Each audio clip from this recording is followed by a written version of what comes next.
Why do I believe families should build together? Now, with any successful generational family, when it comes to wealth building, it takes the being on board.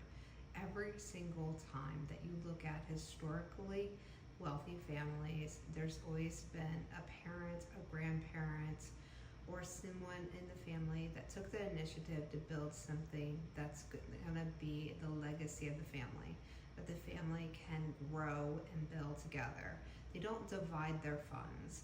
They actually have like a family banking system that they can borrow against, that they can leverage when their own family members need money, not only for their necessities like housing and cars, but also for things that is going to grow the family assets, other business ventures, other assets that they're going to buy into in other businesses, other things that are going to stable the foundation that was initially put together by that family member.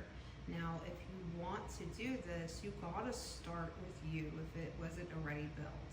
And yes, it takes time, it takes discipline, and it takes vision.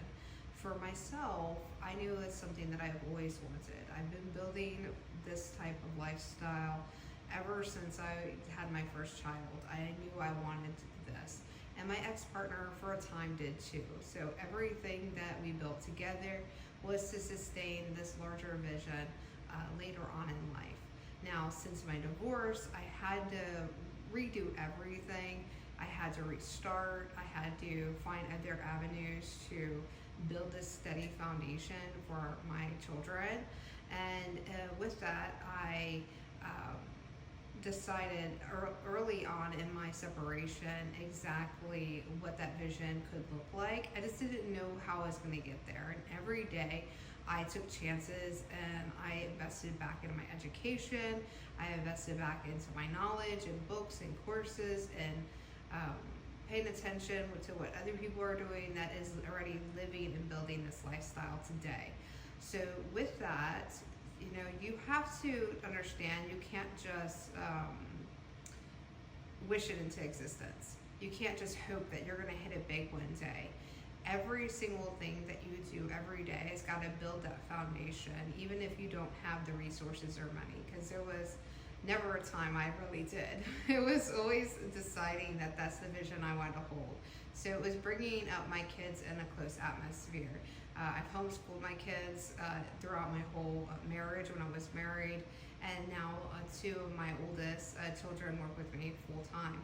So, with that vision still clear, then it's going to give them the foundation that they're on board the whole journey, that they want to build this with me. They have the opportunity to do so.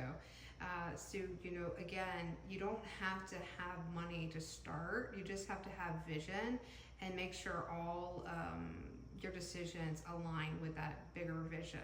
So get the education, learn, and really bring your kids in to your work environment. Teach them the skills, be patient with them, make them really see and understand what you're building, and let them, voice their opinion and see how they want to be a part of it. I never asked my kids to join me. I never forced them to join me. Just one day they came to me and said, "Mom, I actually want to work with you." And that really changed everything. It was something that I always wanted, but you can't force your kids to do anything, especially when they get older. So it was nice to see that they saw the bigger vision in the future.